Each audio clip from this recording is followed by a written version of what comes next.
పార్లమెంట్లో తనతో కలిసి పనిచేసిన వివిధ పార్టీలకు చెందిన ఎంపీలకు సీఎం రేవంత్ రెడ్డి ఢిల్లీలో విందు ఇచ్చారు.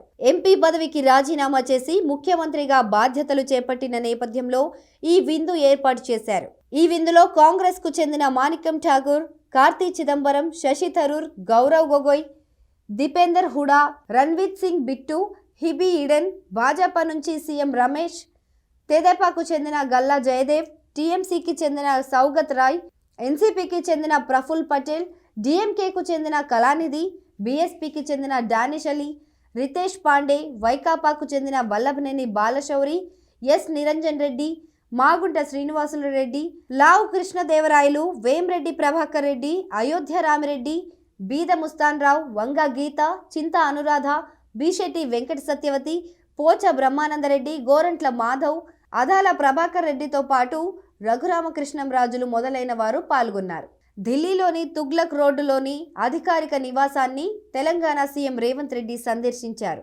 అంతకుముందు ఉన్న కేసీఆర్ ఆ బంగ్లాను ఖాళీ చేయడంతో నేడు రేవంత్ రెడ్డి అక్కడకు వెళ్లారు. సీఎంగా ప్రమాణం చేసిన తర్వాత తొలిసారి తుగ్లక్ రోడ్లోని బంగ్లాకు ఆయన వెళ్లారు. ఈ సందర్భంగా రెండు రాష్ట్రాల మధ్య ఉన్న ఉమ్మడి ఆస్తుల విభజనపై సీఎం రేవంత్ రెడ్డి తెలంగాణ భవన్ అధికారులతో ప్రత్యేకంగా సమీక్షించారు. రాష్ట్ర సంస్కృతిని ప్రతిబింబించేలా దేశ రాజధాని ఢిల్లీలో నూతన తెలంగాణ భవన్ నిర్మిస్తామని ముఖ్యమంత్రి రేవంత్ రెడ్డి అన్నారు. ఢిల్లీలోని తుగ్లక్ రోడ్డులో నివాసం వద్ద కేసీఆర్ పేరుతో ఉన్న నేమ్ ప్లేట్లు అధికారులు మార్చేశారు. ఇప్పటి వరకు కేసీఆర్ అధికారిక నివాసంగా ఉన్న తుగ్లక్ రోడ్లోని 23వ నెంబర్ బంగ్లా ఈసారి శాసనసభ ఎన్నికల్లో ఓటమి తర్వాత ఇటీవల బంగ్లా ఖాళీ చేసి కేసీఆర్ వ్యక్తిగత వస్తువులను వేరే చోటుకు ఆయన సిబ్బంది తరలించారు.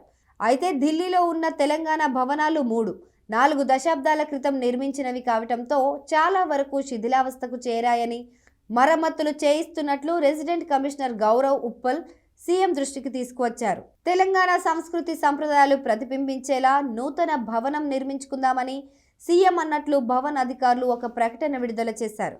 ప్రస్తుతం ఉన్న ఉమ్మడి భవన్ మ్యాప్ను పరిశీలించిన అనంతరం ఆస్తుల విభజనపై అధికారులకు పలు సూచనలు ఇచ్చినట్లు తెలుస్తోంది.